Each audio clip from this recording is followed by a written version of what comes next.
السلام علیکم ورحمۃ اللہ وبرکاتہ۔ دوستو، آج ہم آپ کو حضرت بشر حافی رحمۃ اللہ علیہ کی توبہ اور اس کی کرامت کے متعلق بتا رہے ہیں۔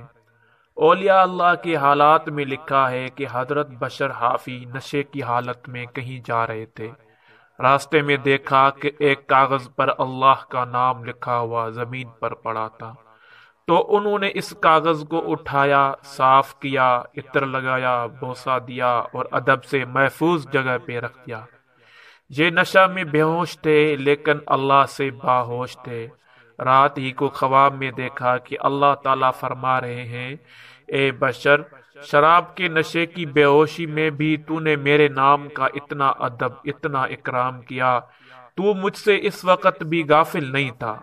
میرے نام کی عظمت کا تو نے اتنا لحاظ رکھا کہ اس کو زمین سے اٹھایا، بوسہ دیا، عطر لگایا۔ آج سے تیرا نام اولیاء اللہ کے رجسٹر میں درج ہو گیا ہے۔ حضرت امام احمد بن حنبل رحمۃ اللہ علیہ، محدث عظیم فقہ حنبلی کے امام کے زمانے میں ایک شخص تھے جن کا نام حضرت بشر حافی تھا، اور یہ وہی بشر حافی ہے۔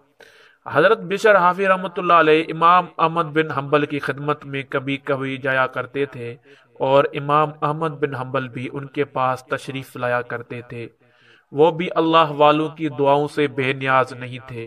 ایک دن شاگردوں نے عرض کیا کہ آپ تو بہت بڑے محدث ہیں اور بشر حافی عالم بھی نہیں ہیں، پھر آپ ان کے آنے پر کیوں کھڑے ہو جاتے ہیں؟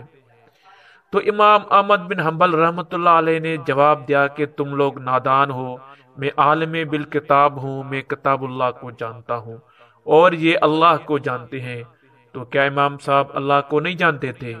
یہ بھی اللہ کو جانتے تھے، یہ بھی عارف باللہ تھے، لیکن حضرت بشر حافی کی حالات کی وجہ سے ایسا اکرام کرتے تھے۔ حضرت بشر حافی رحمۃ اللہ علیہ اپنے وقت کے اکابر اولیاء میں سے تھے اور صاحب کرامت بھی تھے۔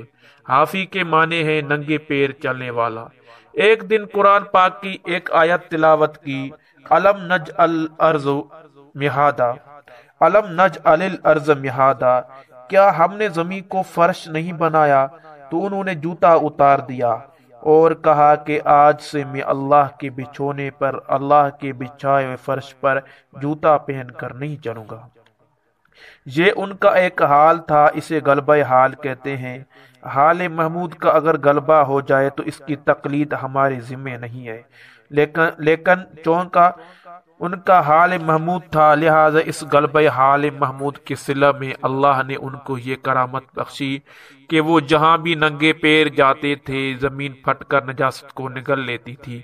جیسے کہیں گوبر ہے، کتے کا پاخانہ پڑا ہے اور حضرت بشر حافی جا رہے ہیں تو زمین پھٹ جاتی اور اس نجاست کو نگل لیتی تھی۔